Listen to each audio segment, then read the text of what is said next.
r/AskReddit by Laugh with Mims. What is something that your profession allows you to do that would otherwise be illegal? Tackle people because they have something I want. Armored Black Friday shopper? Football player? Going on closed trails or off trail in areas that have been closed to the public for field research. Pokemon Go player? Field biologist. Disposal of dead bodies. Boil M. Mash M. Stick M in a stew? My niece and her boyfriend are doing forensic anthro, crime scene analyst, grad school right now, and they get tissue off of bones by a boiling process. He claims he can't eat the fancy ramen anymore because the broth smells like the byproducts. Watch people shower. I do that too. I'm an occupational therapist. I do that too. I work in it. What job is that? High school gym teacher. Alright, Mr. David. I'm a tandem skydiving instructor. It would otherwise be illegal to push people out of an airplane from 13,000 feet above the earth. Only if you gave them a parachute. Here's the parachute. Why do the skydiving instructors do this? Seems like it would be dangerous to go out of the plane with somebody who doesn't want to. Why not just let them go back to the ground? You're still charging them. For liability reasons, most instructors won't force an unwilling student out of the plane. If the student refuses, but the instructor forces a student out, the instructor is in big trouble if the student gets hurt. In court, the student basically has to say, "Your Honor, I refuse to go, and WZL-46 forced me out, and I broke my leg on landing.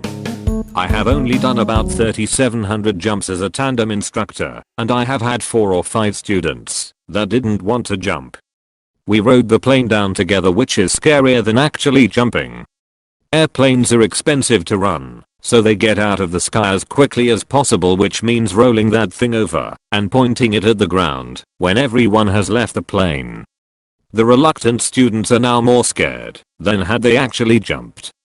When people say that they don't want to jump, the first thing I say is that there are no refunds once the plane takes off. Almost all of them change their minds and express their rediscovered desire to jump. The grave robbing and general looting. Edit. For people asking how long has to pass for grave robbing to be considered archaeology, the short answer is, it depends. You can't put an arbitrary number on that. What culture is the grave from? Are there living descendants? What is the justification for excavation? Fellow archaeologist. Watching film releases before the official release date. Torrent seeder.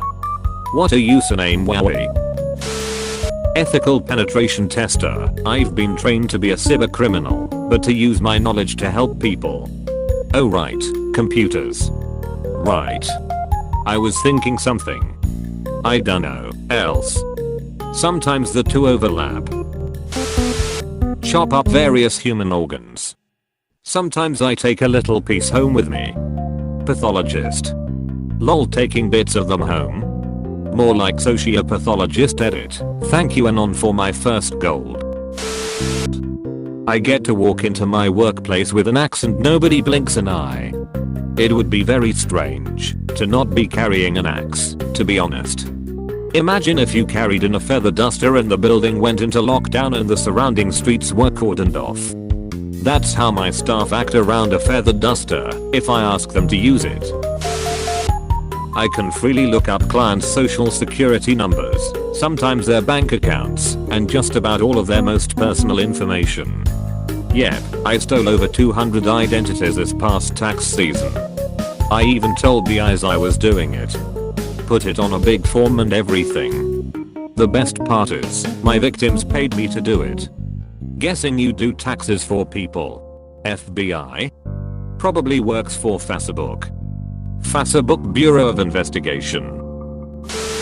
I arrange for people to take power tools, knives and ropes into prisons.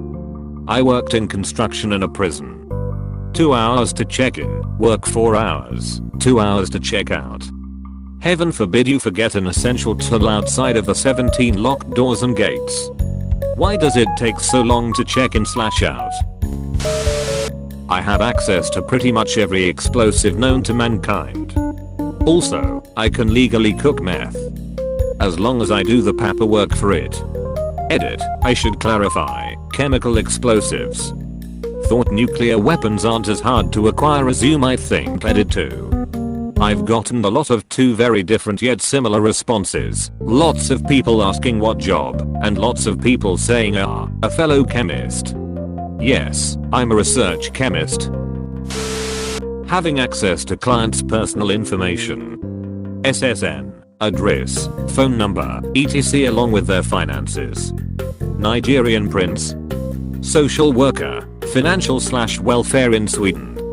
We need details about everything in your current life period to make proper legally valid decisions on how much you can receive in aid, if anything at all.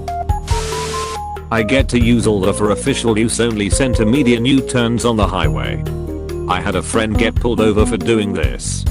And the cop came up and said to him these are for official use only. His response was yeah, I was officially using it. It went well. Once when I was in the Navy as an E3, I got a terrible haircut at the ship's barber shop. It was so jacked up you wouldn't believe it. Anyway, you write in the log how your haircut was, so I wrote sucked dog nuts. By the time I got to my shop, my first class was already standing out in the passageway waiting for me. I didn't even say anything, just turned around and went back to the barber shop.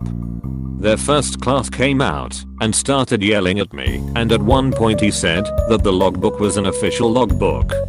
I replied that this was my official haircut that I had to officially walk around with the next couple of weeks. It went well. Rub oil on naked people for money. Architect. Okay. Drive fast, talk on my phone, put needles into people, cut off clothing of unconscious people. Newspaper rounds sure have changed since I were a boy. Depends on the route I guess. I get paid by the US government to look at child pornography. Mostly sitting in office buildings for Secret Service, FBI, Homeland Security, and, rarely, local police departments. This is because the government has to pay for a defense attorney if a defendant can't afford an attorney, and the attorney has the right to hire a computer forensic expert and check the evidence in person. In 20 years, I've seen only one case where the prosecuting attorney got the defendant mixed up with another defendant, and I had to say guys, this defendant does not have any of this evidence at all on his computer, and they quickly found the mistake. Other than that, the government mostly gets it right, but there have been a few cases where, although the evidence existed, the government got search warrants that were not exactly legal.